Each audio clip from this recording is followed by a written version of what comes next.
Over the weekend, Abdul El-Sayed held some amazing rallies with both AOC and Bernie Sanders, along with other progressive leaders out in Michigan, and he is now getting some flack. But not from the right or the MAGA movement, but from pro-Israel corporate Democrats like Jake Tapper over at CNN, who had a conversation with El-Sayed in a strangely contentious manner. Let's take a look and break it down. Well, Jake, I'll tell you this. There's always room in the tent for folks. And I'm for human rights. I'm for equal rights to peace, dignity, and self-determination.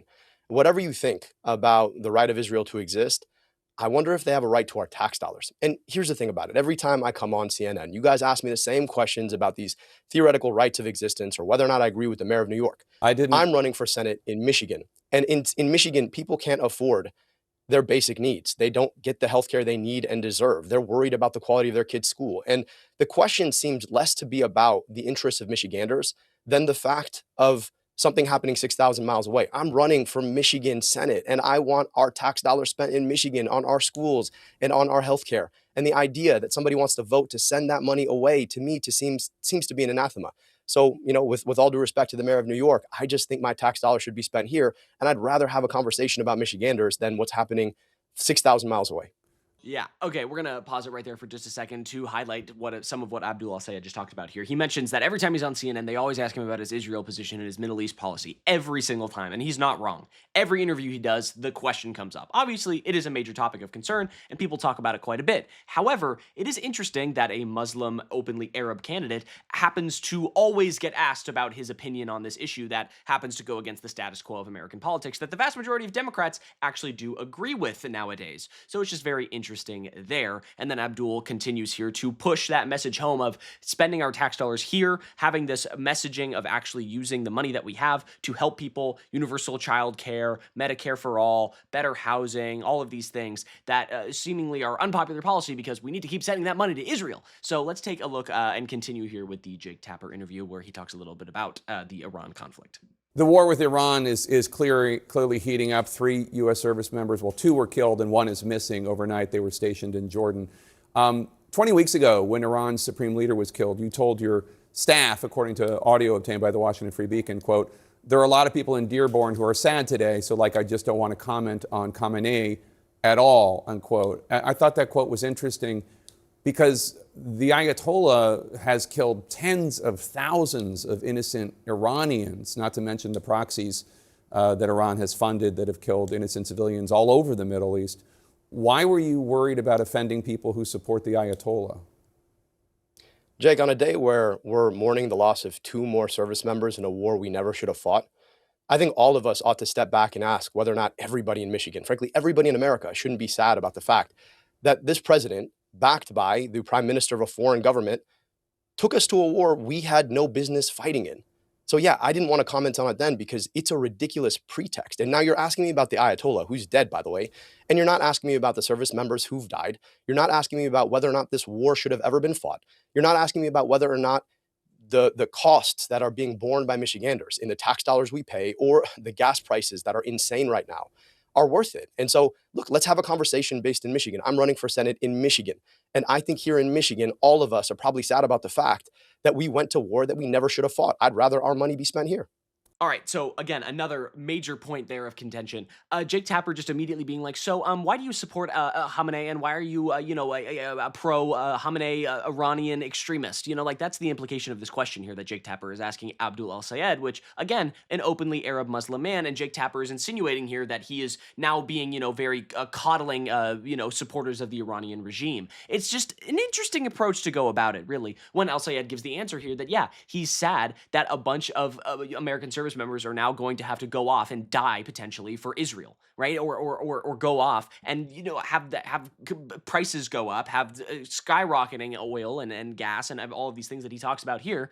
And Jake Tapper doesn't ask him about any of that except for this one statement that he makes about the Iranian the leadership right over there, and it just continues. So let's continue. Rally last night with Bernie and AOC. I want to play something you said at this rally in Detroit last night. Are we going to let 50 million in lies steal this election? Hell no. Are we going to let Trump donors, billionaires, and AIPAC lies steal this election? Steal this election is a pretty stark term. I haven't really heard it used since 2024. Oh my God. To be clear, this is a close race. Congresswoman Haley Stevens is a 4-term congresswoman endorsed by outgoing Senator Gary Peters. Are you saying that if you don't win this election, it will be because it was stolen? Holy shit. Before even Abdul answers this bogus fucking question, because he doesn't even need to, this is so stupid. He's obviously saying that the $50 million of AIPAC money will steal the election because of the amount of influence that can be peddled due to that amount of money being put into an election that Abdul does not have because he doesn't take corporate money. And so it's clear what he's talking about here. When he says steal, he doesn't mean that he's going to contest the election and it's stolen like how Donald Trump thinks that the Democrats stole the election from him. That's not at all what he's talking about. He's talking about the influence that $50 million brings to an election in ad campaigns, in smear campaigns, in television, advertisements, in online advertisements, in paying influencers to talk nice about you. That's clearly what Abdul is talking about here. And yet Jake Tapper is trying to slant this in a way that allows him to finger wag at Abdul for saying the word steal when it comes to an election, when that is obviously not what he's talking about. But let's see Abdul's answer, because I can't even believe that line of questioning. I believe in the rigor of the democratic process, Jake, but I also believe that the corruption of billionaire money, AIPAC money, to the tune of $50 million being spent is anti-democratic on its own terms. Exactly. If you were to take all the outside spending in this race out, this would not be a close Agreed. election. But it speaks to the way that, unfortunately, money from DTE, our local utility, money from Blue Cross Blue Shield, money from AIPAC has come in to try to truck this election in favor of somebody who they know is going to do their business instead of the people's. And I think that's anti-democratic on its own terms. It's why I'm running on getting money out of politics so we can put money back in people's pockets and pass Medicare for all. So the attacks on Haley Stevens are also at issue. I know there are a lot of attack ads against you, but there are so many attacks on Haley Stevens that on Friday you posted, quote, "It's become impossible to ignore the way that people online make fun of my opponent for things that have nothing to do with her policies or politics. It's unkind and unhelpful," unquote.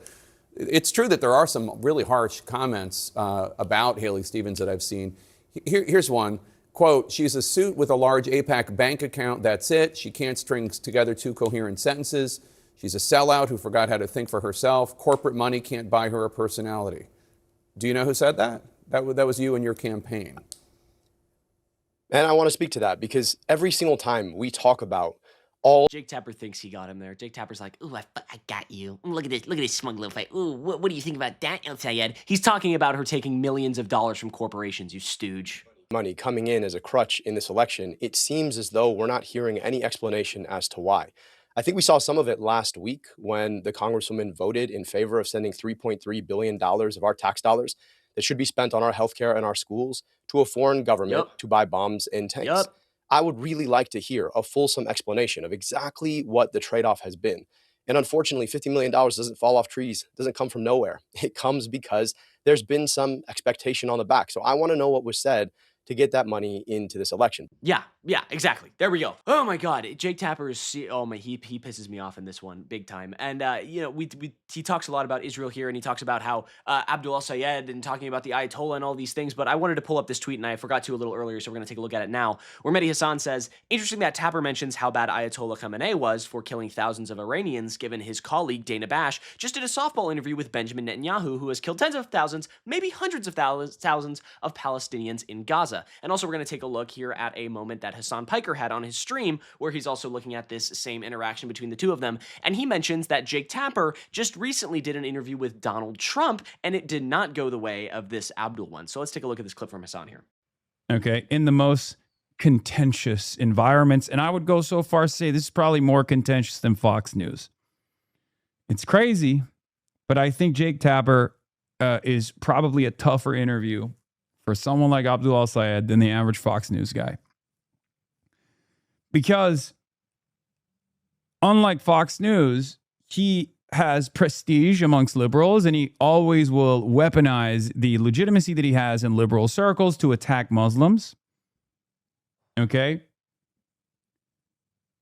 And that is, I think, a more difficult conversation to have than to talk to a hostile Republican. However, one thing that I find particularly strange about this is Jake Tapper recently had the President of the United States of America on his broadcast. He's supposed to be a liberal guy. Sure, the conversation took place after Lindsey Graham's death. Having said that, the fact that Jake Tapper was far less contentious with the fascist Republican president of the United States of America than he is with a progressive running for Senate in Michigan on a platform of universal health care and disavowing AIPAC, a platform that the overwhelming majority of Democrats agree with. The fact that he's more contentious on an interview like this shows exactly what Jake Tapper believes. Hassan is exactly right, This whole interview was extremely contentious. Jake Tapper trying to get gotchas on El-Sayed the entire time, and it's just ridiculous. But I'm glad that El-Sayed kind of put him in his place in this one and really showcased that he is the bigger man in this situation and can handle these kind of gotcha questions with ease and grace and still grounding them back in the issues that Michiganders have every single day. And if you agree that you would like to see Abdul El-Sayed win this primary and become the next senator from Michigan, be sure you subscribe to US Democratic Socialists for more news like this. But I think that's all the time I have for today. I'm Iago Lashua. Have a good day. Goodbye.